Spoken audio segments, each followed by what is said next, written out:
Today we talk about how can you find messages on your Brainly app. We're going to figure out the solution on how you can do that on your Brainly app. So you just follow this ways, then it's going to work with you. So all you have to do, so you just go down, click here on profile down here, and just click here on profile. It's going to take you to this list here.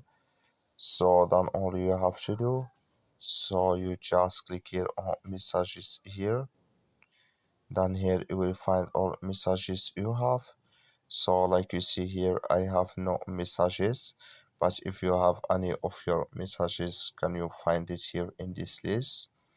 So that's all you have to do to find your messages. You just follow these ways, then it's going to work with you. Thank you for watching. Don't forget to support us by liking, subscribe.